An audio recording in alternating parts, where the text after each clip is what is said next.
फिर भागवत जी का चौथा स्कंद, मनु महाराज की, मैं वंशों का वर्णन आपको बता रहा हूं। मनु महाराज की बड़ी बेटी आकुति का विवाह रुचि प्रजापति के साथ हुआ, जिनके यहाँ यज्ञ नारायण भगवान पैदा हुए। यज्ञ नारायण भगवान का विवाह दक्षिणा के साथ में हुआ। फिर मनु महाराज के जब सबसे जो छोटी बेटी थी प्रसूति, उनका विवाह दक्ष के साथ में हुआ। ये श्रीमद् भागवत कथा में दक्ष प्रजापति और भगवान शंकर के विरोध की कथा बताई गई है।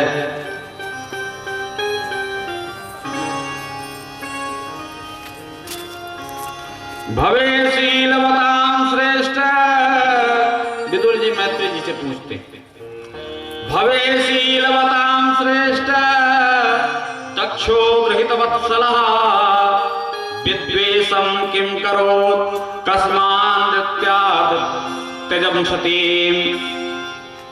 विदुर जी ने कहा कि भगवान मैत्री जी से, भगवान शंकर तो शीलवानों में श्रेष्ठ हैं, किस निर्वैरम शांत विग्रहम, निर्वैर है, शांति की मूर्ति है। फिर ऐसे भगवान से दक्ष का विरोध क्यों हो गया? सती ने अपने कलेवर को क्यों त्याग दिया? इस प्रसंग को आप हमें सुनाइए। देखिए, इसकी जो शुरुआत हुआ है, इसका जो सूत्रपात हुआ है इस कथा का, तो ये मानस में भी आई है कथा। इसका सूत्रपात इस कथा का कुंभज ऋषि के आश्रम से हुआ। एक बार भगवान शंकर को कथा सुनने की इच्छा हुई। भगवान शंकर भी कथा सुनते हैं। जो रच महेश निज मानस राखा, पाय सुसमय उमा सन भाखा, जो श्रोता भी है और वक्ता भी है, रचयिता भी है और वक्ता भी है। कई बार आदमी अच्छा रचयिता हो जाता है, वक्ता नहीं हो सकता, वक्तृत्व का जो अभिव्यक्ति नहीं हो पाती। कई बार कई अच्छे वक्ता हैं, वो रचना नहीं कर पाते। जानते होंगे आप, सूर्यकांत त्रिपाठी निराला जी कितने बड़े रचनाकार थे, लेकिन वो कभी बोल नहीं पाते, अभिव्यक्ति नहीं कर पाते। तो कई बार अच्छे रचनाकार भी अभिव्यक्ति नहीं कर पाते, लेकिन शंकर जी दोनों थे। और ऐसे शंकर जी को कथा सुनने की इच्छा हुई। ये कथा का प्रताप, कथा की महिमा है। आप जितनी बार कथा सुनते हैं नई रहती है कथा। जैसे गंगा में आप जितनी बार स्नान करेंगे नई गंगा, वो जल आगे निकल गया, फिर नया जल आ गया। वैसे जितनी बार आप कथा सुनते हैं नई कथा रहती है, नूतन कथा रहती है। तो भगवान शंकर को कथा सुनने की इच्छा हुई, तो कैलाश की ऊंचाई से उतर करके दक्षिण भारत समुद्र के किनारे गए कुंभज ऋषि के आश्रम में। साथ में सती भी गई।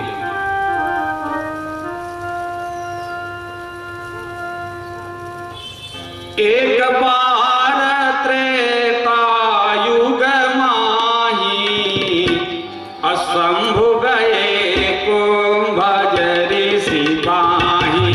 संभु गए कुंभज ऋषि माही, संभु गए कुंभज ऋषि माही। जो घड़े से पैदा हुआ, वक्ता को मत पकड़ो, उसके वक्तृत्व को पकड़ो। कथा का महत्व, कथाकार को उतना महत्व नहीं है, महत्व कथा का है। तुलसी बाबा ने लिखा है कि बोले मधुर वचन तब कागा। कौवा कभी मधुर बोलता है, लेकिन तुलसीदास जी कौवा से मधुर बोलवा रहे हैं। ये कौवा का महत्व नहीं है, भगवान की कथा का। कौवा भी बोलेगा तो वो मधुर हो। तो कुंभज ऋषि के आश्रम पर पहुंचे। कुंभज ऋषि ने जाके देखा कि संग सती जग जननी भवानी, अब पूजे ऋषि अखिलेश्वर जानी। हमारे आश्रम में भगवान शिव पधारे, हम धन्य हो गए, चरणों में गिर गए। देखिए, शंकर जी ने सोचा कि ये तो गलत हो गया। मैं कथा सुनने आया हूं श्रोता बन करके, वक्ता है, तो मेरे को प्रणाम करना चाहिए था इनको, लेकिन ये मेरे को प्रणाम कर लिए, तो बड़ा गलत हो गया।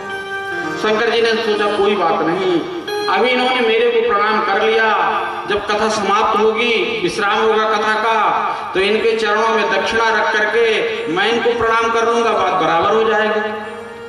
लेकिन सती ने क्या सोचा?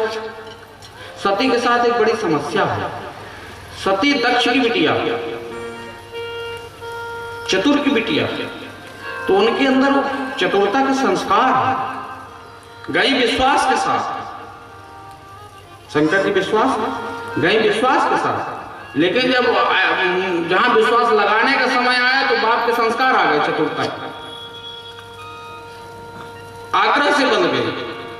अब जो आदमी आग्रह से, पूर्वाग्रह से बंधा रहता है वो उससे बाहर नहीं निकल पड़ता। जैसे ये बड़ा चमत्कार है संस्कृत शब्द का, ग्रह। ग्रह अपने कक्षा से बाहर नहीं जा सकता, कक्षा में ही रहेगा। गृह, वो सब एक ही धातु से संस्कृति बनते। घर को आप कहीं इधर उधर नहीं ले जा सकते। वैसे आग्रह, जो आपने कोई आग्रह बांध लिया अपने मन में, फिर उससे आदमी निकल नहीं पाता। तो उनने सोचा उनके ये क्या कथा सुनाएगा, ये तो देखने में भी कथाकार जैसा लगता नहीं। क्योंकि आदमी एक निश्चित अपने मन में आग्रह कर लेता है, कथाकार ऐसा दिखना चाहिए, ऐसा होना चाहिए, तो ये कोई कथाकार जैसा दिखता भी नहीं है, कोई ऐसा बड़ा दीनहीन जैसा लगता है, और ये क्या कथा सुना, मन में आग्रह बैठ गया। चतुरता। कुंभज ऋषि ने कहा, शंकर जी से बड़ी कृपा किए आप, मेरा आश्रम पावन हो गया, प्रभु मैं क्या सेवा करूं? तो उन्होंने कहा कि अरे मैं कथा सुनने आया हूं आपसे, आप मेरे को कथा सुनाइए। तो कुंभज ऋषि ने कहा कि आपको कौन कथा सुनाएगा? फिर भी आप कहते हैं तो अपने वाणी को पवित्र करने के लिए मैं आपको सुनाता। राम कथा मुनि बरज बखानी, असुनिय महेश परम सुख मानी। राम कथा मुनि बरज बखानी, सुनिय महेश परम सुख मानी।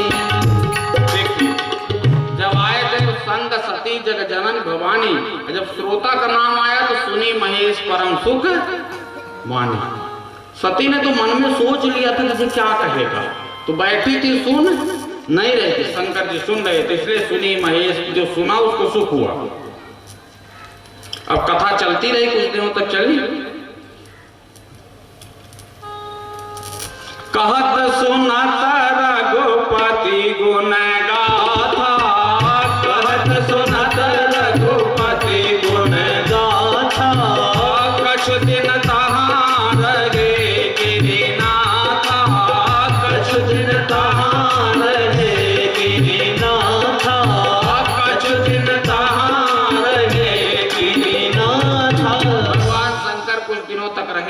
कथा का विश्राम हुआ। भगवान शंकर ने कहा कि दक्षिणा क्या दो? तो उन्होंने कहा, कुंभज ऋषि ने सोचा कि मैं मांगूंगा नहीं, मांगने से अपनी कक्षा नीचे गिर जाती है और प्रेम भी कम हो जाता है, तो मैं मांगूंगा नहीं। और ये भी चाहते हैं कि कुछ मिल जाए, तो एक मांगने का तरीका होता है द्रवण प्राणायाम, जरा घुमा फिरा कर। मैं आपके यहाँ गया, बैठक खाना में आपके बैठ गया, कोई चीज हमें बहुत अच्छी दिखी रखी आपके यहाँ बैठक खाने में, तो हम कहेंगे भैया कहाँ से लाए हैं, ये बहुत बढ़िया लग रही है। फिर थोड़ी देर के बाद भैया बहुत अच्छी है, अब आप समझ जाओगे गुरु जी को मन आ गया। तो उदार आदमी होगा तो कहेंगे ले जाओ गुरु जी, दूसरा बुलवा लूंगा। ये भी तरीका है, लेकिन थोड़ा द्रवण प्राणायाम। तो ऋषि पूछी हरि भगत सुहाई, अब कहीं शंभु अधिकारी, भक्ति के विषय में कुछ बताइए। समझ गए, भक्ति का वरदान चाहते हैं, उनको भक्ति का वरदान दिए। अमुनि संविदा माग त्रिपुरारी, अचले भवन संग दक्ष कुमारी।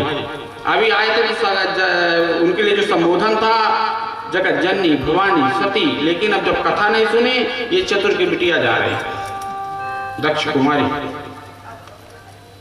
अब वो त्रेता का समय था,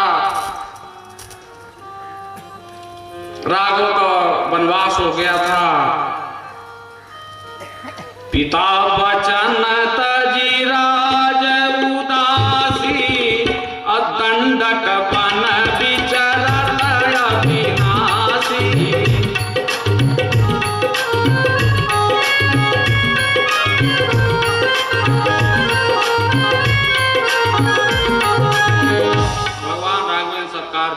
घूम रहे थे, सीता जी का हरण हो गया था, ढूंढ रहे थे। शंकर जी ने देखा दूर से ही, अरे वाह, जिनकी मैं कथा सुनने गया था ये तो सामने आ रहे।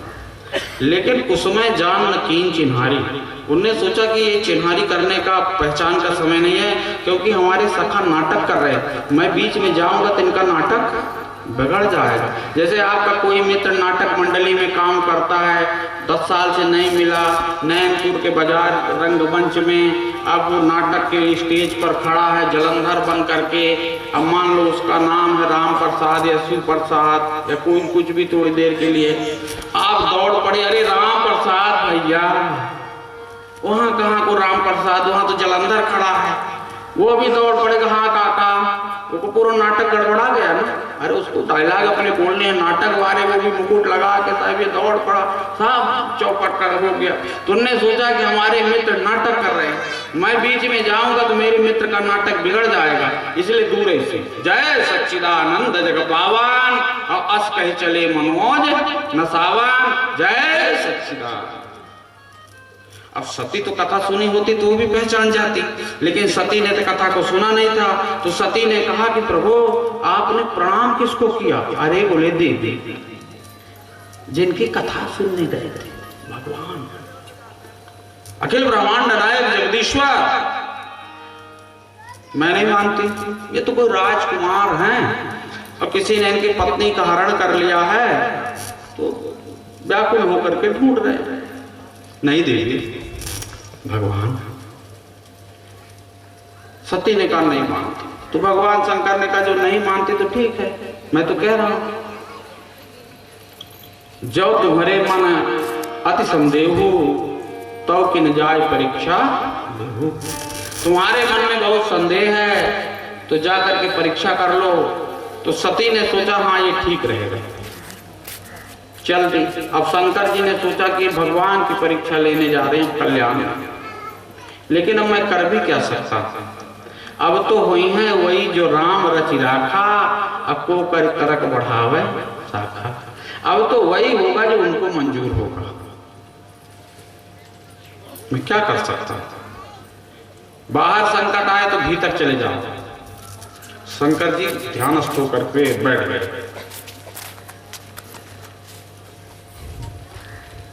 राम भगवान का ध्यान कर लिए। यानी बाहर के किसी प्रकार की प्रतिकूल परिस्थिति आए तो आदमी को अंदर जाना चाहिए।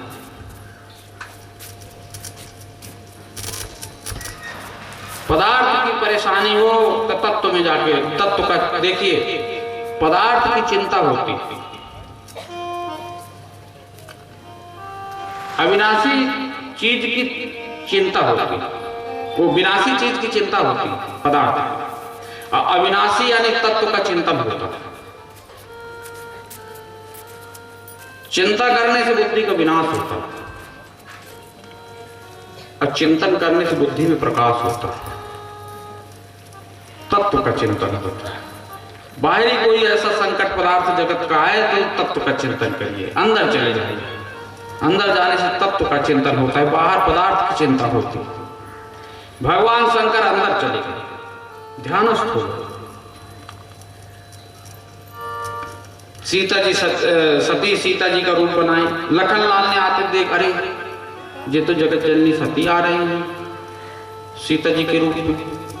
फिर लखन ने सोचा मैं कुछ नहीं बोलूंगा, हो सकता है मेरे भैया के नाटक का ये भी कोई हिस्सा हो, अब मैं बीच में बोलूं तो भैया को नाटक बिगड़ जाए। अब भैया को जैसा लगेगा तो करेंगे। जब राम जी ने देखा तो कहा विपिन अकेले फिर अब कहीं हेतु काहे जंगल में अकेले घूम रही हो, मेरे स्वामी शंकर कहाँ चले गए, और उनको प्रणाम किए।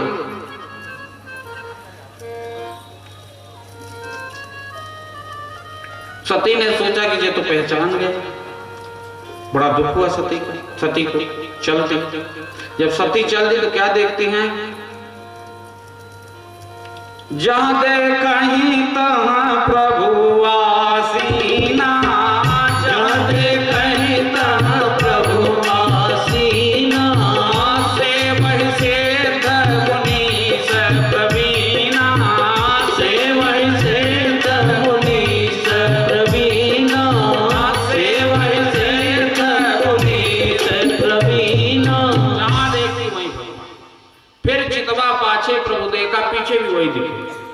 सती को बड़ा दुख हुआ, अरे ये तो भगवान है, हर व्यापक सर्वत्र समाना, ये तो भगवान ही है। सती चल दी, नैन मूंद बैठी मगवाही, थोड़ी देर के लिए रास्ते में बैठ गई, फिर चली, शंकर जी के पास पहुंची। शंकर जी ने आते से पूछा, हाँ बताओ क्या हुआ, झूठ नहीं बोलना, सही सही बताओ। तो सती ने कहा कि कुछ नहीं, कुछ नहीं, कीन प्रणाम तुम्हारे ना, आपने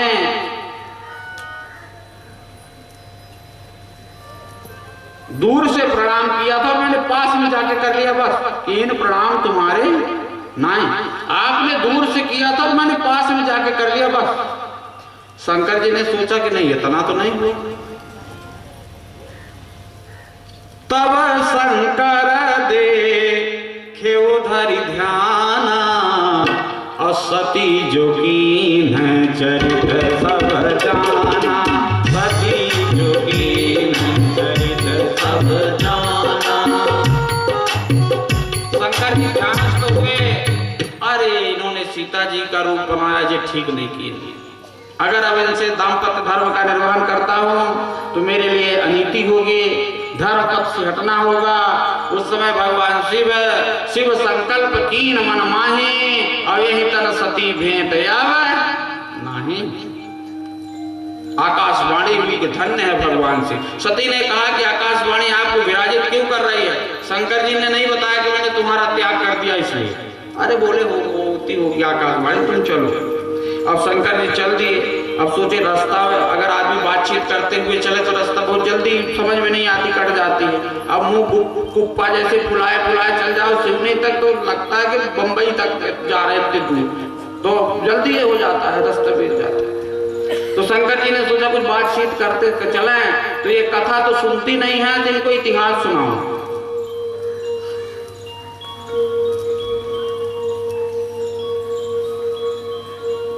तो वर्णत विविध पंथ इतिहासा,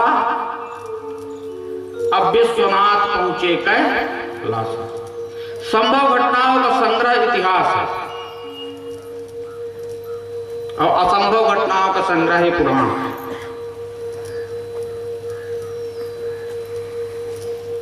पहुंच गए कैलाश। शंकर जी ध्यानस्थ होकर बैठ गए, ध्यान लग गया। तो ध्यान प्रगाढ़ हुआ तो समाधि में चले गए। तो समाधि में पता ही नहीं चला कितने दिन बीत गए। आजकल मैं टीवी में देखता हूँ, आजकल का ध्यान मन का बड़ा वो चलता है, तो कहते हैं चलो हाँ घड़ी देख लो, अपन 10 मिनट का ध्यान करते हैं बैठकर। अरे ध्यान लग ही जाएगा तो 10 मिनट में पता कैसे चलेगा? लग जाए जिनको, उनको धन्यवाद है, बाकी नहीं पता चलेगा जब लग जाएगा। शंकर जी का ध्यान लग गया, समाधि में चले गए। जब समाधि में चले गए तो बीते संवत सहस 87, बीते संवत सहस 87, तजी समाधि सांभो अविनाशी, तजी समाधि सांभो अविनाशी, तजी समाधि सांभो अविनाशी। इतने दिनों के बाद भगवान शंकर की समाधि खुली। जब भगवान शंकर की समाधि खुली, राम राम शिव सुमिरन लागे, जाने और सती जगतपति जागे। राम राम का जब उन्होंने सुमिरन किया, सती समझ गए कि जगत के स्वामी जग गए। बाहर आए, सन्मुख शंकर आसन दीन्हा। शंकर जी ने उनको सामने बैठाया। सती ने सोचा कि जहां बैठाते थे बगल में, वहां ना बैठा करके ये हमें सामने क्यों बैठा रहे हैं, इनसे पूछूं। शंकर जी ने सोचा कुछ पूछे, इसके पहले कथा करूं। तो शंकर जी सुनाने लगे उनको कथा। सती का मन कथा में नहीं था। सती ने कहा इतने में देखा सती ने कि विमान जा रहे हैं। जब आदमी का कथा में मन नहीं लगता तो कभी बगल वाले को देखेगा, ऊपर देखेगा, घड़ी देखेगा। तो सती का भी मन नहीं लग रहा था तो ऊपर ऐसे तो देखी विमान जा रहे थे, धीरे से उठ के आए और इशारे से विमान वाली से पूछे कि बहन कहाँ जा रही हो? तो कहा तुम्हारे पिता के यहाँ जा रही हूँ। तो बोले उधर कुछ हो रहा है क्या? बोले हाँ, बृहस्पति यज्ञ हो रहा है कनकल क्षेत्र में, तुम्हारे पिता कर रहे हैं तो वहां जा रहे हैं। अरे पिता के यज्ञ हो रहा है, हम यहाँ बैठे हैं। तो सती आए और शंकर जी के पांव दबाने लगे। तो शंकर जी ने कहा कि समय में, उस समय में एक कथा के टाइम में ये पांव क्यों दबा रही? तो सती ने कहा पतिव्रता नारी को काम है पति की सेवा करना। तो शंकर जी ने कहा कि कुछ आज ज्यादा ही नहीं कर रही का? ये बात क्या है? तो देखिए भाषा उनकी सती की।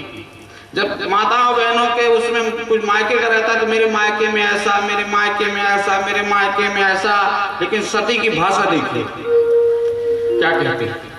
प्रजापतिस्ते स्वसुरस्य सांप्रताम्, प्रजापतिस्ते स्वसुरस्य सांप्रताम्, अनिर्यापितो यज्ञ महोत्सवः किल। प्रजापति दक्ष आपके ससुर, कोई ऐसा कहता है ना, कहती मेरे पिता, लेकिन देखिए आपके ससुर के यहाँ यज्ञ महोत्सव हो रहा है। ऐसा कहने से इनको थोड़ा अपनत्व तो लगेगा कि मेरे ससुर के हो रहा है। प्रजापतेस्ते स्वसुरस्व सांप्रताम्, निर्यापितो यज्ञ महोत्सवः किल। अपयां च तत्राभिसराम वामते, अयदातितामि विबुधा व्रजन्ति।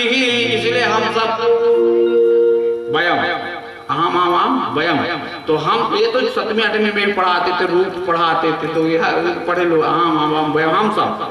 तो हम सब मिल करके उस यज्ञ में चले। तो शंकर जी ने कहा कि नहीं, हम नहीं जाएंगे। बोले क्यों? बोले हमें बुलाया नहीं। तो सती ने कहा शायद कोई डाक वाक की गड़बड़ी हो गई है। कुछ समय पहले जब तक मोबाइल नहीं आए थे, डाक विभाग चलता था तो इतना लेट लपेट चलता था, कभी किसी के बारसा के लिए निमंत्रण भेज दो तो ही बरसी के दिन मिलता था। तो कहा कि शायद कैसे डाक वाक की गड़बड़ी हो गई। शंकर जी ने कहा नहीं, फेकर से नहीं बुलाए, फेकर से नहीं बुलाए। बोले क्यों नहीं बुलाए? बोले एक बार क्या हुआ, तुम्हारे पिता को प्रजापतियों का अधिपति बना दिया गया। आज के भाषा में कहते स्पीकर, लोकसभा अध्यक्ष। तो जब उनको ये बना दिया गया तो उनका रखा गया सम्मान समारोह। तो सम्मान समारोह में सब लोग आए, देवता, ऋषि, मुनि, मैं भी गया। तो मैं सबसे ऊंचे बैठाया गया उच्च आसन पर। अब चूंकि तुम्हारे पिता उसमें मुख्य अतिथि थे, तो जब कोई ऐसा समारोह होता है तो मुख्य अतिथि सबसे बाद में जाता है। जब वो जाता है तो उसको देख के बहुत लोग खड़े होते हैं। तो वो ये नहीं देखता खड़े कितने हो रहे हैं, वो ये देखता है कि बैठा कौन है। देखना चाहिए प्रभाव, लेकिन आदमी का मन अभाव देखता है। तो तुम्हारे जब पिता आए तो सब लोग खड़े होने लगे। मैं बैठा रहा, मन ही मन प्रणाम कर लिया उनको, लेकिन मैं बैठा रहा। कहा कि तो सभी खड़े हो रहे हैं, कहा बैठा भी रहेगा तो कहा दिक्कत है। तुम्हारे पिता ये नहीं देख रहे थे खड़े कौन कौन हो रहे, नहीं देख बैठा कौन है। जब मेरे को बैठे देखे तो आग बबूला हो गए और चुपचाप जाके बैठ गए। जब उनको मंच संचालक ने आमंत्रित किया मुख्य अतिथि के भाषण के लिए तुम्हारे पिता को, तो तुम्हारे पिता ने यहां से भाषण चालू किया। श्रूयतां ब्रह्म ऋषयो सहदेवा सहाग्नयः। ब्रह्म ऋषियों, देवताओं सुनो। श्रूयतां ब्रह्म ऋषयो सहदेवा सहाग्नयः, साधूनां ब्रुवतो वृत्तं न ज्ञानं न च मत्सरात्। अशिष्टों के सभा में, वो शिष्टों के सभा में अगर कोई अशिष्ट आ जाए पूरी सभा खराब कर देता है। लोकपालों की सभा में कोई अशिष्ट आदमी आ जाए तो पूरी सभा समाप्त कर दे, उस सभा को बेकार कर देता है।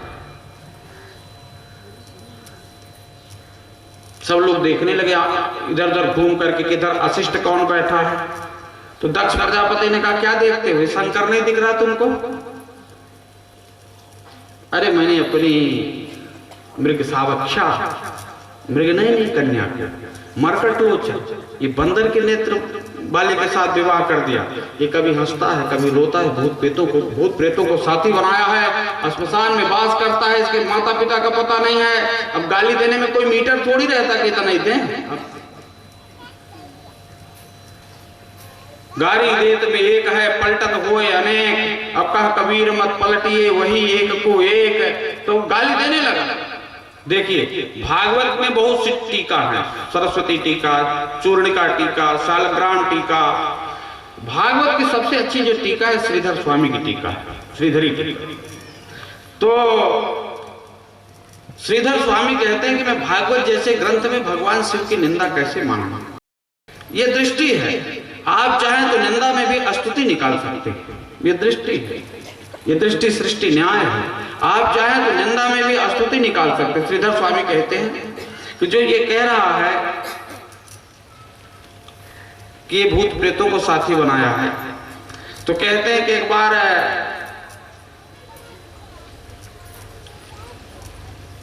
भूत प्रेत भगवान शंकर के पास गए। अब भूत प्रेतों ने कहा कि हम कहां जाएं, राम जी के यहाँ तो वो जा सकता है जो राम जी जैसी मर्यादा का पालन किया हो, कन्हैया के यहाँ वो जाए जो गोपी बन करके जाए, हमें तो लोग देखते ही खीला मुठिया में बंद ठुकवाने लगते हैं, तो कहाँ जाए। तो शंकर जी ने कहा मेरे पास आ जाओ। जिनको कोई नहीं अंगीकार करता था सांप बिच्छुओं को, शंकर जी ने कहा मेरे पास आ जाओ। तो ये शंकर जी की हृदय की विशालता। कहता है इसके माता पिता का पता नहीं। तो ऐसा मैंने संतों के मुंह से सुना है कि एक बार शंकर जी का विवाह हो रहा था, ब्रह्मा जी पंडित थे, तो ब्रह्मा जी ने कहा कि दूल्हे राजा अपने पिता का नाम बताओ। तो शंकर जी ने कहा कि मेरे तो कोई पिता ही नहीं। तो कहा नहीं, विवाह में पिता का नाम बताना पड़ता है। तो उन्होंने कहा ठीक है, मेरे पिता बिरंज हैं। बोले फिर दादा का बताओ, विष्णु का। वो दादा का बताओ, तो बोले दादा विष्णु। तो बोले परदादा का बताओ। तो शंकर जी ने कहा कि मैं ही सबका परदादा, जगता पितरौ वंदे पार्वती परमेश्वरौ, जगत के पितर। तो इसमें निंदा काहे की? कहता है कि दरिद्र है। अरे उनके जैसा तो कोई दानी ही नहीं है भगवान शिव जैसा। आशुतोष तुम अवधर दानी।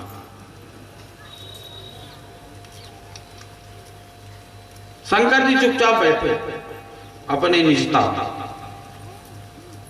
ज्ञान गंगा बह रही है, इसलिए गाली में कोई असर नहीं है।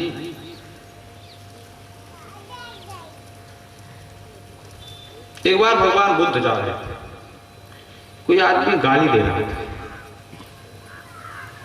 चले जा रहे थे अपनी मस्ती में। एक गांव दिखा तो भगवान बुद्ध ने कहा कि भैया लौट जाओ, तुम जो इतने उदारता पूर्वक मेरे को देते आ रहे हो ना, ये गांव वाले हमें जानते हैं, इसके बदले तुमको कुछ पुरस्कार न देते, नहीं विकलांग हो जाओ, लौट जाओ। तो उसने कहा कि मैंने आपको इतना कुछ कहा, कुछ आपको लगा नहीं? बोले मेरा स्वभाव है, मैं किसी से कुछ लेता नहीं। फला गांव में गया था तो लोगों ने सोने की थाली दिया था, तो मैंने सोने की थाली नहीं लिया, कोई गांव में रखी है तो तेरी गाली दूंगा। लेकिन ऐसा होता कब है? जब सिर पर ज्ञान गंगा हो, ज्ञान गंगा बहती हो सिर पर। भगवान शंकर के सिर पर ज्ञान गंगा है, निष्ठा में बैठे हैं। हाँ लगे, लेकिन नंदीश्वर से बात सहन नहीं हो रही थी।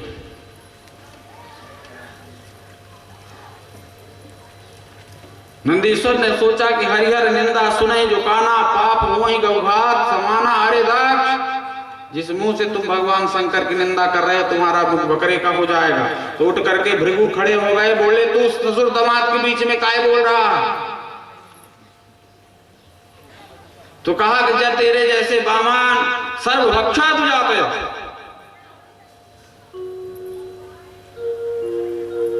तो उनने भृगु ने शंकर जी के गणों को श्राप देना चालू कर दिया, जाओ शंकर जी के गण सब पाखंडी हो जाओ। शंकर जी ने सोचा कि अब ये सम्मान समारोह और श्राप समारोह में परिवर्तित हो रहा, इसलिए अब यहां बैठना ठीक नहीं है। अब तिल का ताड़ और राई का पहाड़ हो रहा है। भगवान शंकर वहां से कहते हैं सती से कि उठाओ और आ गया। तुम्हारे पिताजी ने वही दिन याद किए हैं आज, और बृहस्पति यज्ञ कर रहे हैं। बृहस्पति यज्ञ सिर्फ ब्राह्मण कर सकता है, तो बृहस्पति यज्ञ कर रहे हैं और उन्होंने सबको बुलाया है, हमें फिक्र से नहीं बुलाया। तो काम प्रयोजन में किसी भी व्यक्ति के यहाँ बिना बुलाए नहीं जाना चाहिए। तो सती ने दलील दिया, जैसे एक चतुर वकील दलील देता है कि भाई के यहाँ, गुरु के यहाँ, मित्र के यहाँ, पिता के यहाँ अगर बिना बुलाए भी चले जाओ तो कोई दोष नहीं है। शंकर जी ने कहा बिल्कुल, लेकिन जब इनके मन में प्रेम हो, अगर इनके मन में प्रेम नहीं है तो यहाँ भी नहीं जाना चाहिए। अब सती को तो ये है कि मेरे पिता के यज्ञ हो रही, मेरे पिता के यहाँ यज्ञ हो रही है, अब दुनिया जा रही है और मैं न जाऊं। तो सती थोड़ी देर बैठी रहती, फिर आके बाहर ऐसे खड़ी हो जाती, कुछ दूर तक जाती, फिर लौट करके आती, फिर कुछ दूर तक जाती है ऐसे, फिर लौट करके आ जाती। शंकर जी ने सोचा कि नहीं है, इनका मन पूरा मायके जाने को हो गया, कह नहीं रही है लेकिन मन हो गया। तो कुछ गणों को कहा कि ले जाओ, पहुंचा दो इनके पिता के। शंकर जी जानते थे कि अगर गई तो लौट के नहीं आएंगे, तो कहा इनका जो भी सर सामान है रख लेने, सब कपड़े लगते जो भी सब रख लेने। सब रख लिए और गई। जब वहां पहुंची माता ने देख, मेरी बिटिया आई। माता तो सादर भले ही मिली क माता, सादर भले ही मिली क माता, भगिनी मिली बहुत मुस्काता, भगिनी मिली बहुत मुस्काता, भगिनी मिली बहुत मुस्काता। माता बड़े प्रेम से, भगनी बहन भी दौड़ती हुई चाहे प्रेम से ही हंस रही है, लेकिन चूंकि सती के मन में यह है कि हम बिना बुलाए आई, तो उनको लगा कि इसलिए हंस रही हैं कि हम सब बुलाने से आए हैं, अपने पतियों के साथ में आई, तो अकेले आ गई। हमारे मन में जैसा रहता है ऐसा लगता है कि पूरी सृष्टि होगी।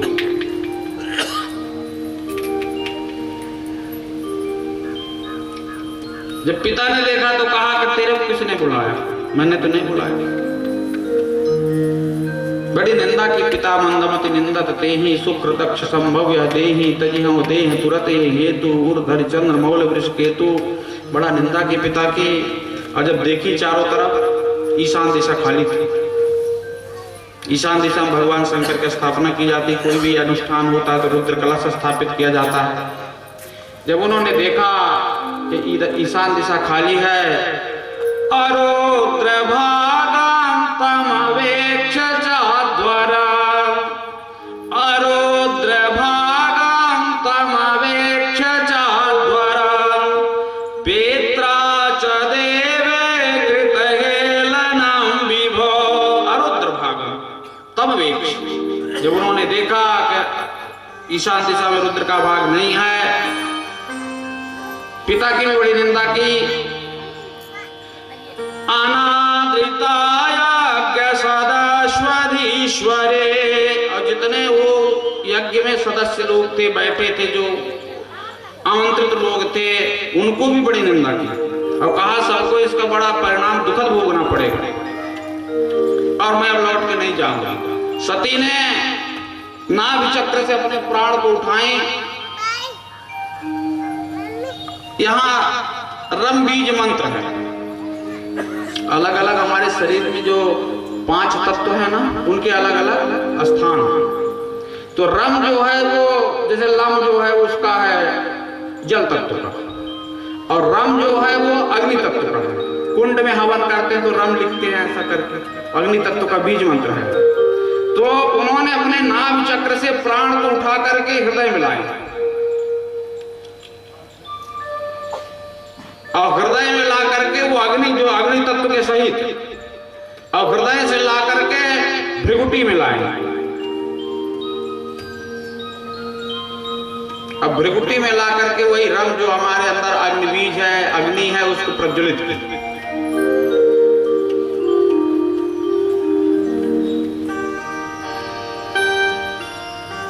और अपने प्राण को त्याग दिया। सती मरत संहारी वर मांगा, जन्म जन्म शिव पद अनुरागा। जब सती जल गई हाहाकार मच गया। नारद जी भी थे यज्ञ। नारद जी उठ करके कैलाश पहुंच गए। शंकर जी उस समय अपने गणों को कथा सुना रहे थे। नारद जी पहुंचे और नारद जी पहुंच करके जाकर रोने लगे। शंकर जी ने कहा कि काहे रो रहे हो?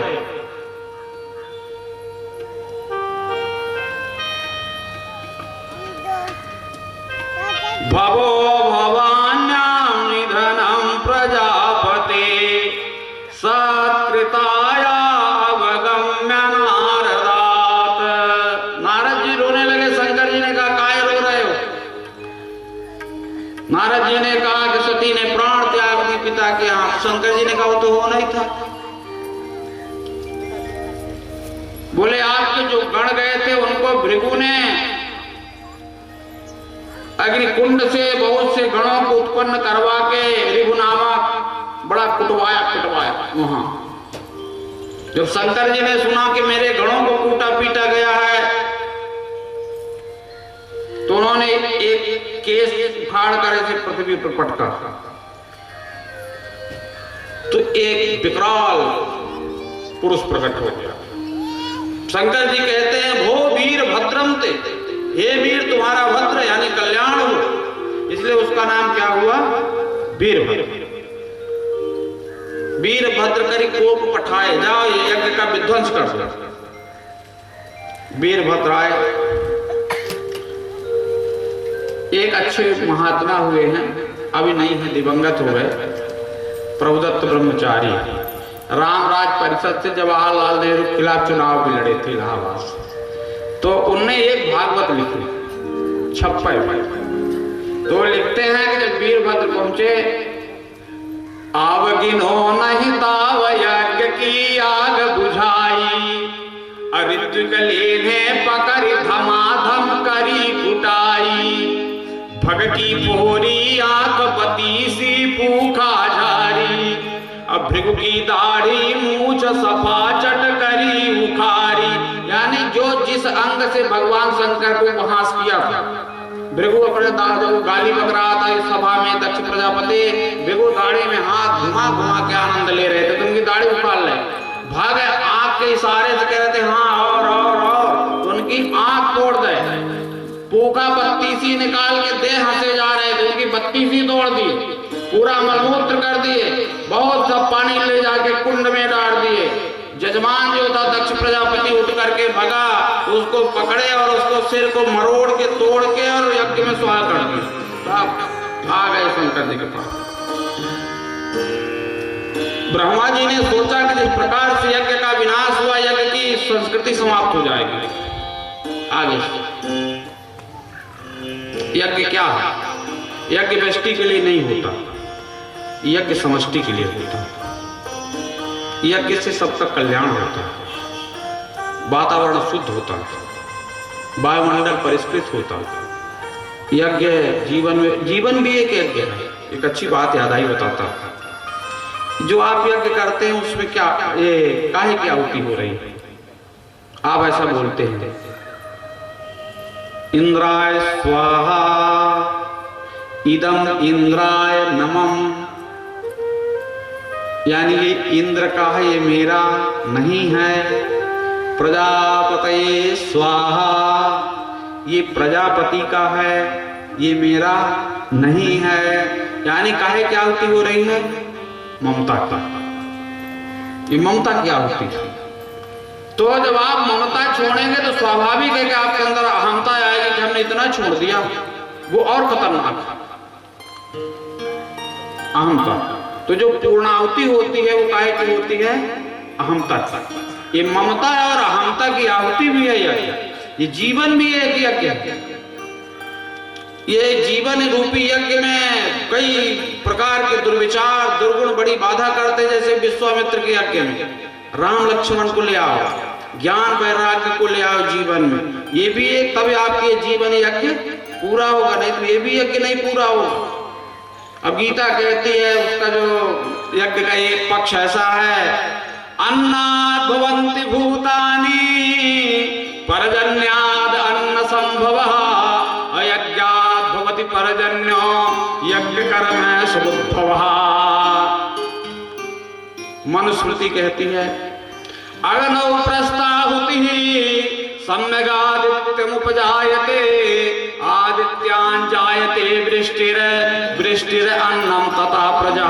अग्नौ प्रस्ताहुति, जब आप अग्नि में सम्यक रूप से आहुति डालते हैं, अग्नौ प्रस्ताहुति सम्यगादित्यमुपजायते, वो आदित्य तक पहुंचती है और उसके बदले आदित्यान् जायते वृष्टि, अब वृष्टिर अन्नम तथा प्रजा। तो ब्रह्मा जी ने सोचा यज्ञ की संस्कृति समाप्त हो जाएगी। ब्रह्मा जी गए शंकर जी के पास, बड़ा निवेदन किए शंकर जी से, बड़ी स्तुति किए। भृगु जी भी कुछ बोलना चाहते थे, भृगु जी की आदत थी जब तक दाढ़ी में हाथ नहीं घुमा लेते थे पूरा तो बोल नहीं पाते, तो ऐसे किया, चुप हो गए। तो शंकर जी ने कहा कि आप कुछ कहना चाहते थे? बोले कहना तो चाहता था लेकिन मेरा दाढ़ी में हाथ घुमाए कह नहीं पाता। कई लोगों की आदत होती है। ये हरि सिंह गौर बहुत बड़े वकील थे, हरि सिंह गौर यूनिवर्सिटी है, सागर यूनिवर्सिटी थी। तो कहते हैं उनकी आदत थी, मैंने पढ़ा था किसी पत्रिका में कि उनकी आदत थी कि वो जब तक अपने कोट के बटन में ऐसे 2-3 बार हाथ नहीं घुमा लेते थे तो जिरा नहीं कर पाते थे, बहस नहीं कर पाते। एक दिन किसी बड़े राजा का कोई मामला था या किसी उद्योगपति का मामला था, तो मेरे अभी उसमें नहीं मनोमस्तिष्क में याद में, पर था कोई ऐसे बड़े आदमी का। तो बहस के लिए खड़े हुए तो ऐसे हाथ गया तो देखे तो बटन नहीं, पसीने पसीने हो गए। और उन्होंने जज से कहा कि आज नहीं कर पाऊंगा, बहुत जरा तबीयत खराब, अगली पैसे दे दी जाए। फिर उनने बटन का लगवाया तो कहने के बाद कई लोगों की आदत होती, कई को उंगली घुमाने की आदत होती, जब तक वो ऐसे न करे बता ही नहीं पाते अपना पूरा, माने सामने वाले को अपना संतुष्ट नहीं कर पाते, सार्थक ढंग से अपनी बात नहीं रख पाते। तो उनने अपना ऐसे दाढ़ी में किया हाथ, अरे चुप। शंकर जी ने कहा कछु कहना चाहते? कहा हाँ जी कहना तो चाहता था लेकिन अब एक बिना दाढ़ी के बिना कह नहीं पाता। तो शंकर जी ने कहा देखो पूरी तो नहीं आएगी, इतनी आ जाएगी बस, फ्रेंच कट नहीं होती है, दाढ़ी ऐसे रखे रहते, बोले इतनी आ जाएगी, बोले काम चल जाएगा। भगने कहे कि मेरी तो आंखें फोड़ दे, आपके गड़ गए थे। तो बोले कि ठीक है तुम मित्र देवता की आंख से देख लेना। अब बोले मेरी तो 32 ही उखाड़ के पूरी फेंक दिए। तो बोले अब पापड़ वापड़ तुम नहीं मिलेगी खाने को, सतुआ खा के तुम भी अपने काम चला ले।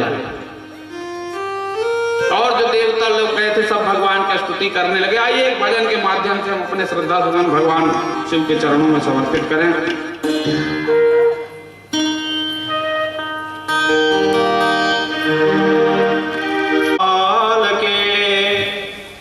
देवताओं ने जाकर के जब भगवान शंकर जी की स्तुति किए, भगवान शंकर प्रसन्न हो गए। कहा चलो आप कहाँ जहाँ यज्ञ हो रही थी, बोले वहाँ चलो।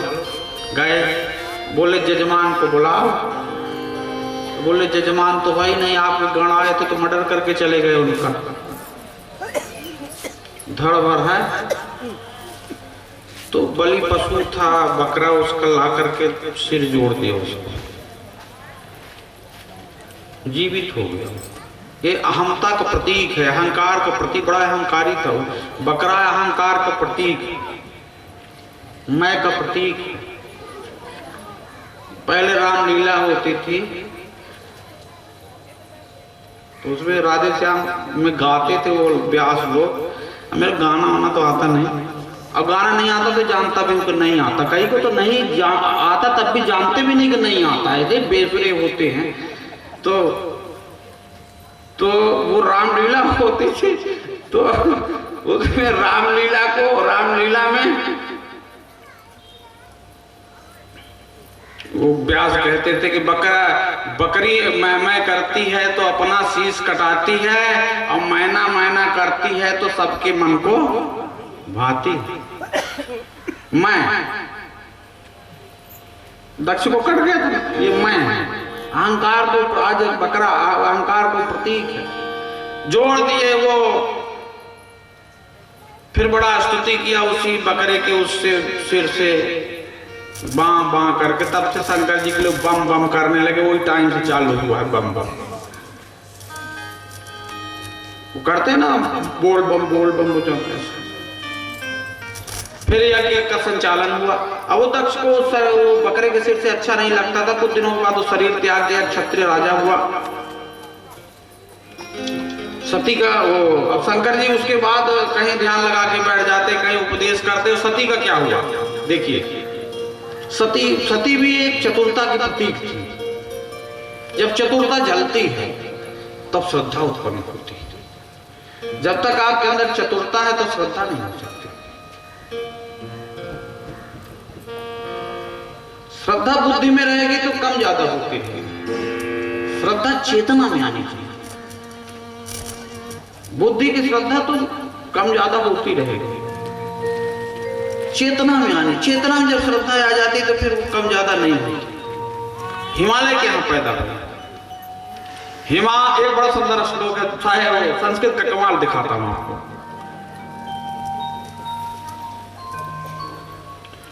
उदिष्ठिरेण सा कन्या नकुलेन विवाहिता अपूजिता सह देवेना सा कन्या वरदा भवत। जो युधिष्ठिर की कन्या है, नकुल को विवाही गई, सहदेव से पूजित हुई, ऐसी कन्या हमें वरदान प्रदान करे। तो कौन है? यही है गौरी। युधिष्ठिर जैसे योद्धा युद्ध में स्थिर रहता है, पीठ नहीं दिखाता, ऐसे हिमालय उसमें आया है रघुवंश में। अश्युत्तरस्याम दिश देवतात्मा हिमालयो नाम नगाधिराजः। पर्वतों का राजा हिमालय स्थिर है, जैसे योद्धा युद्ध में स्थिर रहता है, वही है युधिष्ठिर। नकुलेन विवाहित, जो बिना कुल वाले को विवाहित हुए। बिना कुल वाले कौन? भगवान शंकर। पूजिता सहदेवेना, जो सभी देवताओं से पूजित हुई। सा कन्या वरदा भवत। तो तेहि कारण हिम गिरि गृह जाहि, तेहि कारण हिम गिरि गृह जाहि, जनमी पार्वती कन पाहि, जनमी पार्वती कन पाहि, जनमी पार्वती कन पाहि। हिमालय के यहाँ पार्वती के रूप में श्रद्धा के रूप में उत्पन्न। श्रद्धा धीरे धीरे बढ़ने लगी, श्रद्धा धीरे धीरे बढ़ानी चाहिए। एक जोश में आकर के पहली बार नवरात्रि में 9 दिन उपवास रह गए निर्जला, 10वें दिन अस्पताल में एडमिट होना पड़ा। देखा देखी प्रभाविक भक्ति, तो धीरे धीरे श्रद्धा हो, थोड़ी थोड़ी हो, रोज हो। कोई नवरात्रि भर में देवी है क्या? देवी तो सब सदैव है। तो श्रद्धा हो, थोड़ी थोड़ी हो, लेकिन सब दिन रहे, सदैव रहे। श्रद्धा धीरे धीरे बढ़ने लगी। देखिए, जब आपके अंदर श्रद्धा बढ़ती है तो भगवान की प्रेरणा होती है, और उस प्रेरणा से कोई न कोई सद्गुरु आपके पास पहुंच जाता है अपने आप। सद्गुरु तो पात्र शिष्य को ढूंढ रहे हैं। तोतापुरी गए रामकृष्ण परमहंस के पास, और तोतापुरी ने रामकृष्ण परमहंस से कहा कि दीक्षा ले ले तू मेरे से।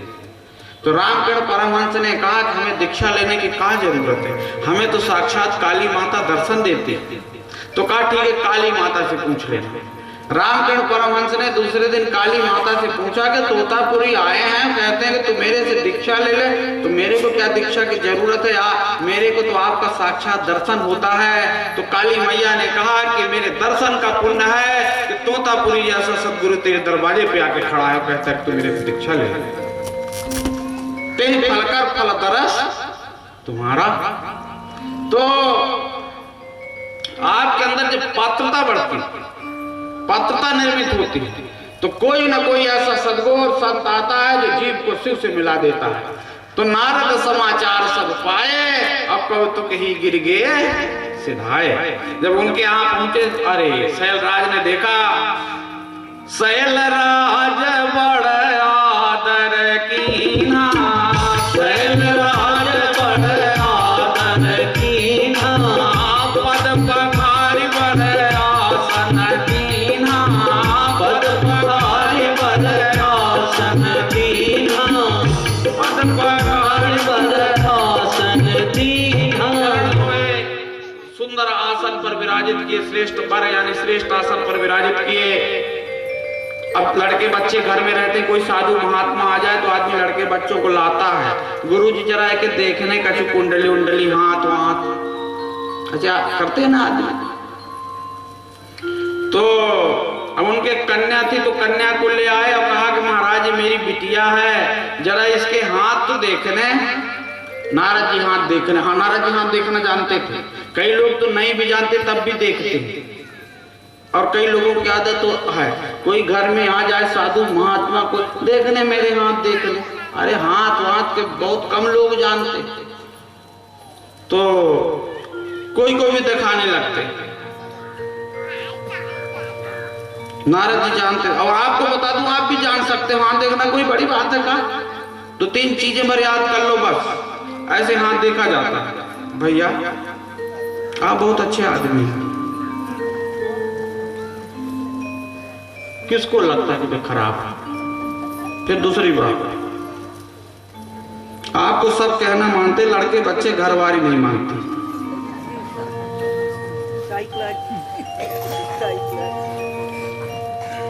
रुपया बहुत आती लेकिन रुकती नहीं।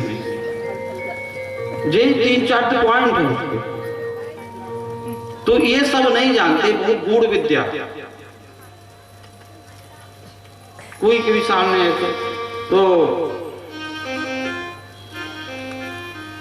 और मेरा तो मानना है कि हाथ वाथ दिखाने की जो होना है होगा, तो भजन करना चाहिए, सारी दुनिया की विपदा टल जाती है। सब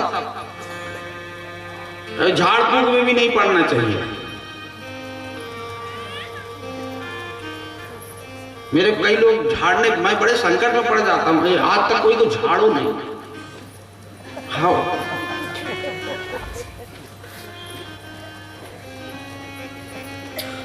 टोना फोना टोटका सबको दीजे धोए,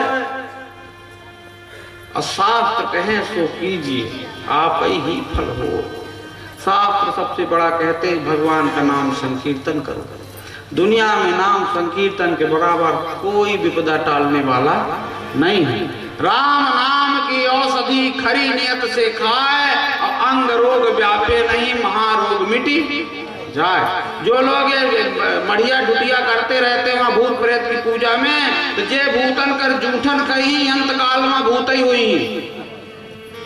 हाँ भगवान के शरण में पूरी पूरी पूरी पूरी पूरा समर्पण, पूरा समर्पण, पूरा नहीं करता आदमी, तो आधा अधूरा करता है।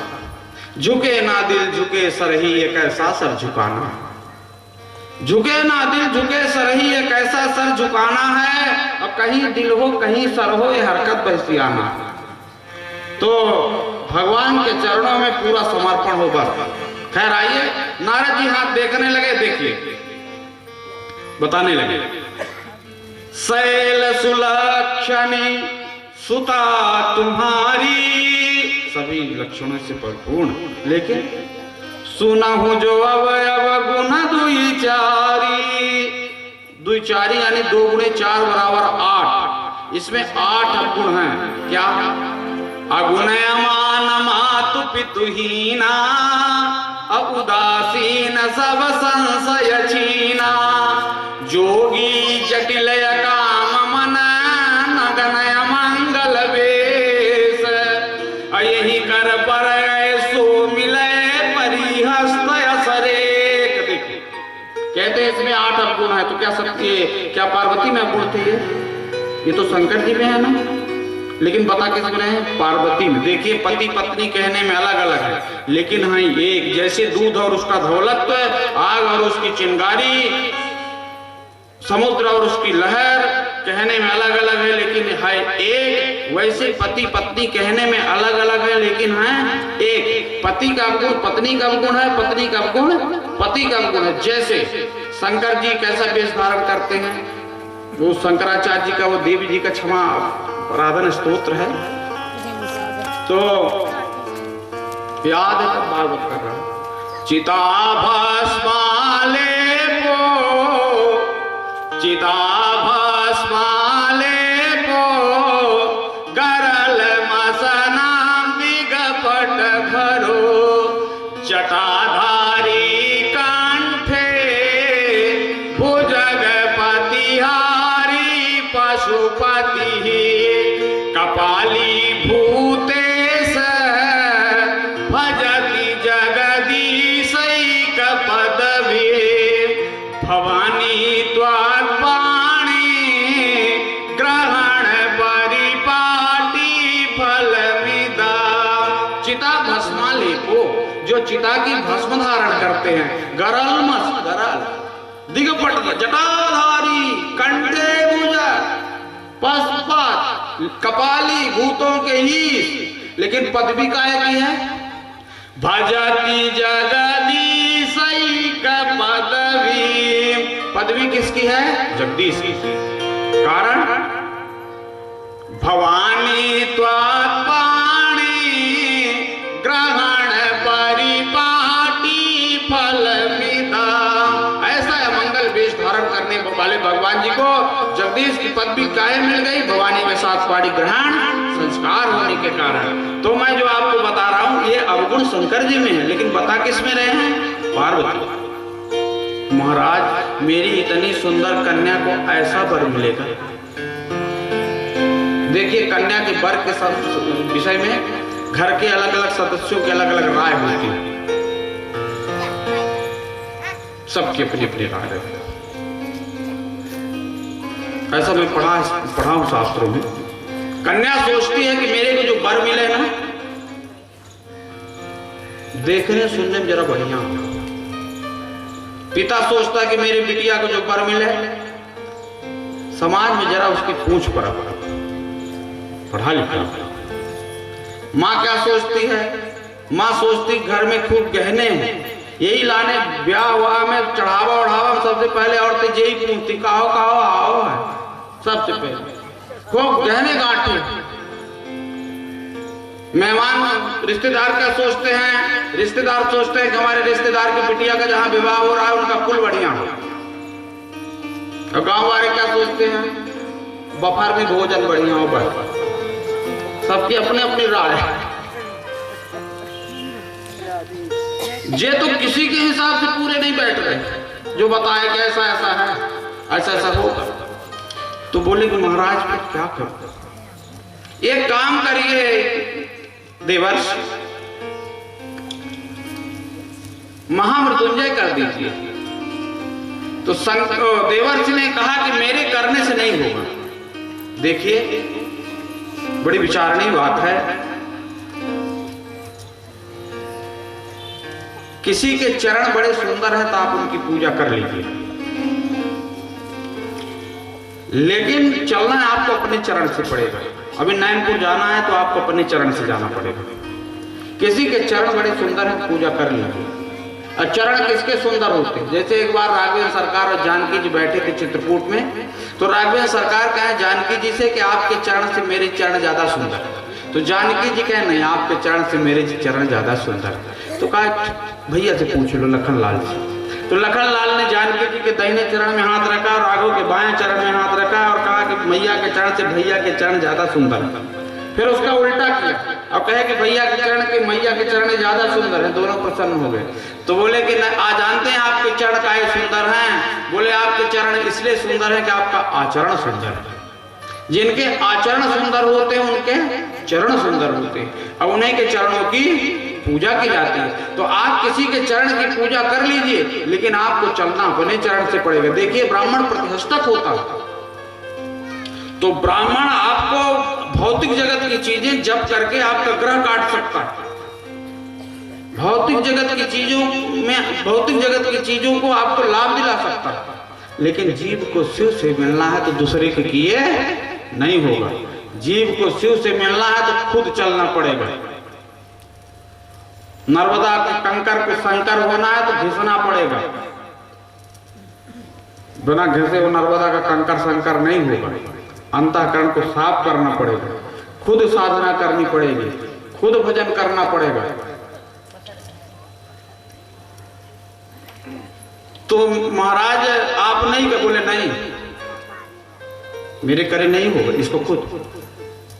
जो तप कराया कुमारी तुम्हारी, जो तप कराया कुमारी तुम्हारी, भाग्य में की सकय त्रिपुरारी, भाग्य में की सकय त्रिपुरारी, भाग्य में की सकय त्रिपुरारी। खुद तपस्या करें। कन्या ने बहुत दिनों तक तपस्या की, हिमालय के कहने पर गई। पार्वती तपस्या करने लगी। कछु दिन भोजन बार बतासा, कछु दिन कीन कठिन उपवासा, बेल पात में परे सुखाई, 3 सहस्र संवत सोई खाई। बहुत दिनों।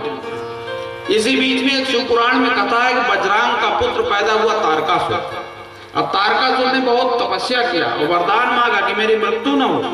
तो ब्रह्मा जी ने कहा कि बेटा ऐसा नहीं होता, जिसका जन्म होता है उसको मरना पड़ता है, मरना तो पड़ेगा। तो उसने कहा कि ठीक है, अगर मेरी मृत्यु हो तो शंकर जी के पुत्र चलो। जानता था कि सती जल गई हैं, शंकर जी ने कामदेव को भस्म कर दिया है, तो मेरी अगर मृत्यु हो तो शंकर जी के पुत्र से। तो उन्होंने कह दिए तथास्तु। अब वो वरदान पाया तो सारी दुनिया संसार को, त्रैलोक को बड़ी पीड़ा देने लगा। तो शंकर जी, भगवान हरि से, विष्णु जी से देवताओं ने प्रार्थना किया कि आप शंकर जी से कहें तो विवाह कर लें। तो हरि ने कहा शंकर जी से विवाह कर लीजिए। तो शंकर जी ने कहा इच्छा नहीं, लेकिन अब आप कहते हो तो कैसे टाल। सिर धराया आय से करिए तुम्हारा, अब परम धर्म यह नाथ हमारा। ये चौपाई मानस में 2 बार आई मान गई, एक भरत जी के उसमें और एक, तो मैं कैसे कर लूं, आपकी बात को कैसे टाल दूं। फिर उन्होंने सप्तऋषियों की परीक्षा के लिए भेजा। उनकी पार्वती के ऋषि ने गौर देखी, तह कैसी मूर्ति मंत्र तपस्या जैसी, बड़ा उनके बीच में बातचीत हुई। खैर विवाह की मंजूरी हो गई शंकर जी की। पार्वती जी घर आ गई। हिमालय के यहाँ सब बनने लगा, मंडप मंडप सब डेकोरेट होने लगा। अब शंकर जी के कौन करे, कोई था ही नहीं। अब देवता लोगों का स्वार्थ था तो बिना बुलाए आने लगे। स्वार्थ रहता है तो आदमी कुछ भी कर लेता है, लेकिन स्वार्थ को भी धन्यवाद है, कम से कम लोगों को जोड़ के तो रखा है। लोग बिना बुलाए आने लगे। स्वार्थ, जैसे एक गांव में एक बार तहसीलदार गए। अब खेती बाड़ी वालों के लिए तहसीलदार बड़ी बात हो। तो गांव में गए तो गांव के किसान चना की फसल आई थी, तो उखाड़ के लाया, छील छील के तहसीलदार साहब को खिलाने लगा, लीजिए। इतने में कोई डाकिया आया, इतना बड़ा राजपत्र लेकर तहसीलदार को पकड़ाया। तहसीलदार साहब ने कहा कि भैया तू तब तक छील के हाथ में रख चना, मैं पढ़ दूं इसमें क्या लिखा है। हाँ साहब पढ़ लीजिए। अब वो पढ़ने लगा। पढ़ने के बाद पढ़ लिया, रख दिया, तो कौतूहल बस। वो गांव का आदमी पूछा साहब क्या लिखा है इसमें, राजपत्र में क्या लिखा है। बोले कुछ नहीं, तुम्हारे नैनपुर से मेरा ट्रांसफर हो गया। तो जब सुना कि ट्रांसफर हो गया तो जितना छील के हाथ में रखा था खुद खा लिया।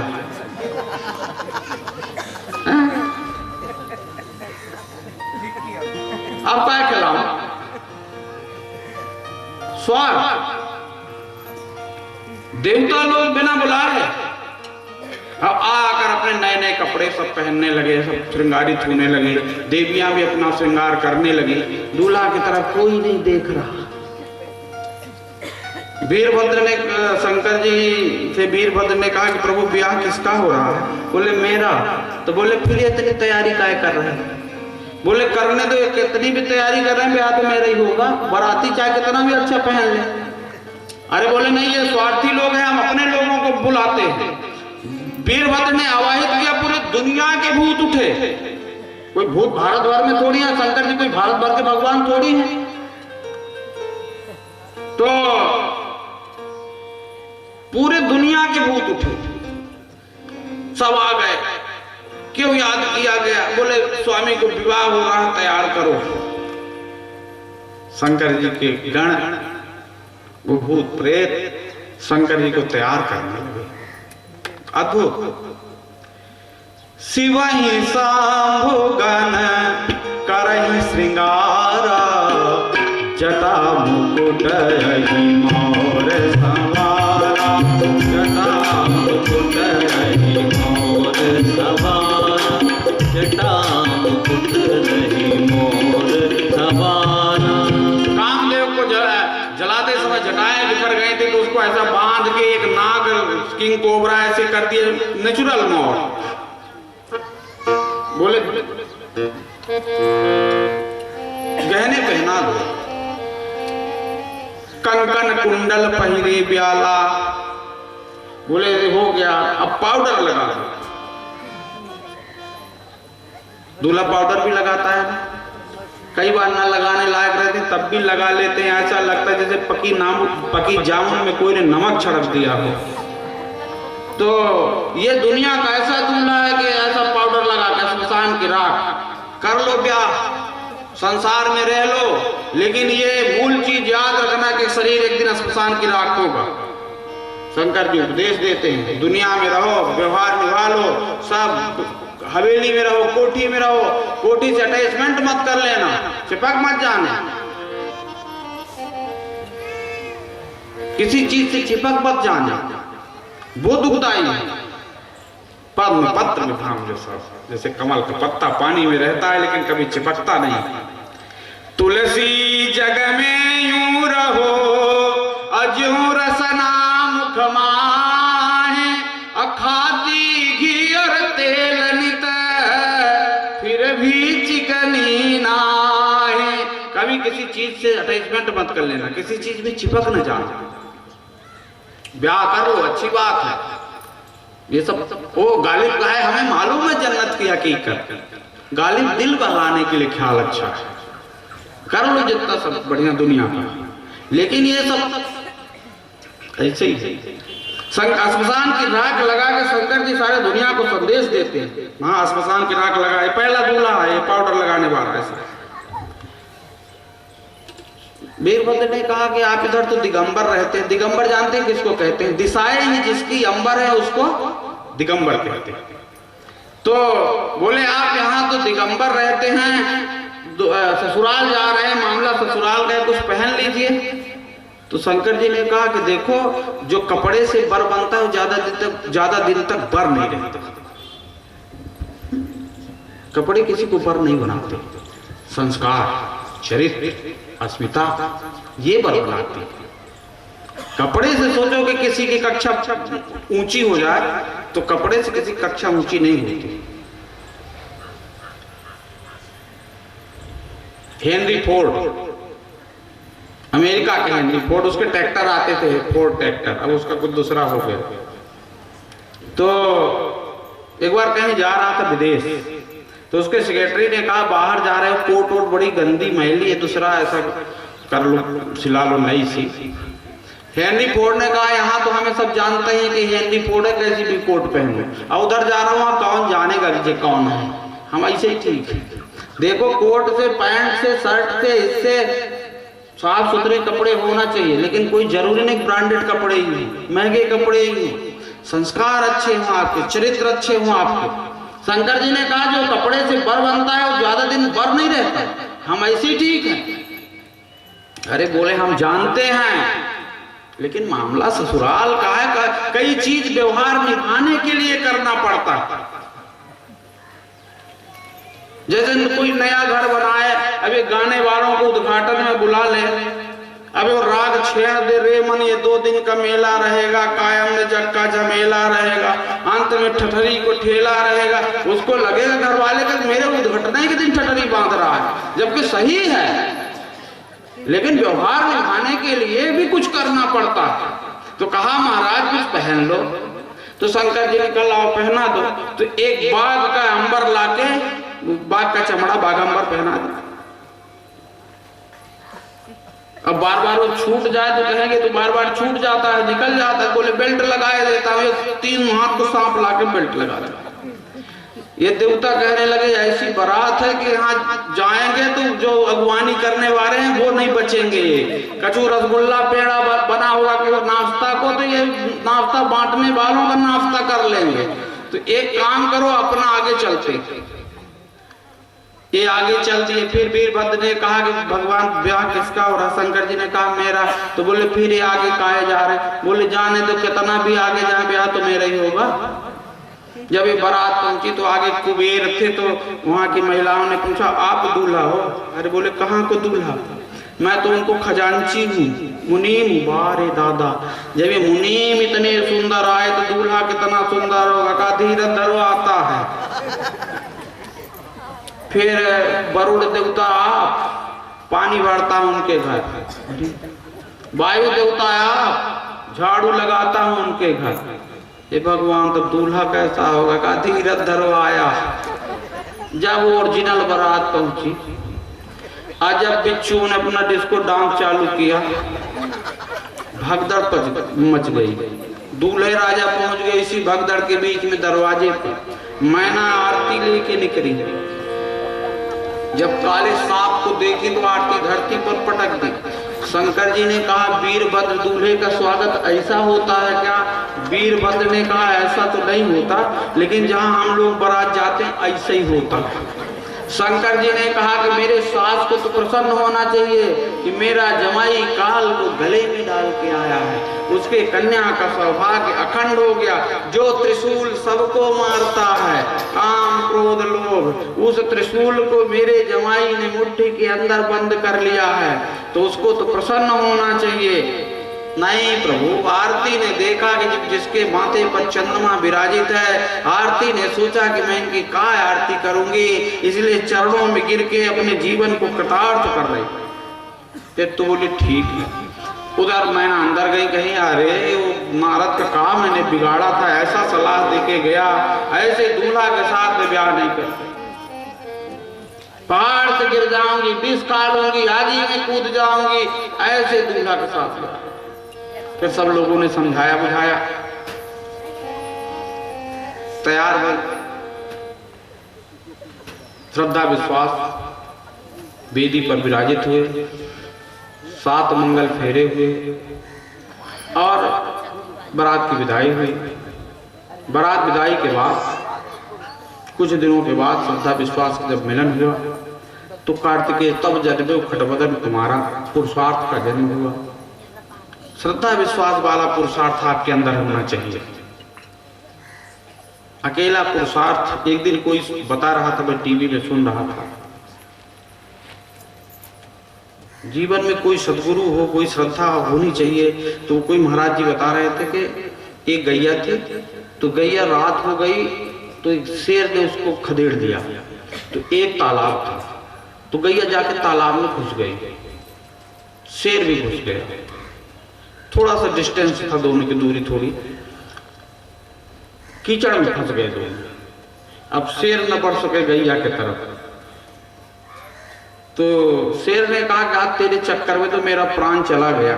तो गैया ने कहा कि नहीं, मेरा नहीं गया, मेरा मालिक वो गया होगा खेत हो, जब रात में घर आएगा पता चलेगा गैया नहीं आई तो आएगा ढूंढते ढूंढते, अब मेरे को ले जाएगा। तुम मरो, तुम भले कितना भी मृगेंद्रता रखो कि शेर हो, लेकिन तुमने अपने जीवन में कोई मालिक नहीं बनाया, तुमने अपने जीवन में कोई गुरु नहीं बनाया, तुमने अपने जीवन में ऐसा कोई नहीं बनाया जिसके चरणों के नीचे 10 मिनट बैठ सको। मैंने तो बनाया है, मेरा मालिक है, वो आएगा और ले आओ। हुआ भी ऐसा, ऐसे 5-6 बजे 7 बजे गोधूली से थोड़ा बाद उसका मालिक लठ लिए टार्च लिए आया और गाय को बड़ी मुश्किल से कीचड़ से निकाला और ले गया घर। तो वैसे पुरुषार्थ शेर जैसा पुरुषार्थ हो, लेकिन अगर जीवन में श्रद्धा विश्वास नहीं है तो पुरुषार्थ कोई काम का नहीं है। जीवन में श्रद्धा विश्वास पुरुषार्थ वो जो श्रद्धा विश्वास वाला पुरुषार्थ हो, और वो पुरुषार्थ जब होता है श्रद्धा विश्वास वाला, तो वही पुरुषार्थ समाज की जो अराजकता है, अन्याय है, विजातीय तत्व हैं, उनको नष्ट कर सकता है। श्रद्धा उच्चारण से आप किसी को नहीं बदल सकते, आचरण से बदल सकते। उच्चारण से किसी को नहीं बदला जाए, आचरण से। श्रद्धा विश्वास वाला पुरुषार्थ। तो तब जनन खटवदन कुमारा, अब तारक असुर समर्जे ही मारा। जब ये सब नष्ट हो गया, विजातीय तत्व नष्ट हो गए, तो फिर विवेक जागृत होता है जीवन में। जीवन में विवेक की बहुत जरूरत है। गणेश हर काम में सबसे पहले किसकी पूजा होती? गणेश की। दुनिया में ऐसा कोई काम नहीं है जो बिना विवेक के आप कर सको, सबसे पहले विवेक लगता है, इसीलिए गणेश की पूजा होती है। विवेक जीवन में बहुत जरूरी है। तो फिर गणेश जी आए, उनके विवेक, जहां पुरुषार्थ है, श्रद्धा विश्वास है, शुभ लाभ अपने आप आता, रिद्धि सिद्धि अपने आप आती। तो उनके यहाँ फिर रिद्धि सिद्धि शुभ लाभ ये सब आए। तो ये कथा है। फिर चौथे स्कंध में ही ध्रुव चरित्र है।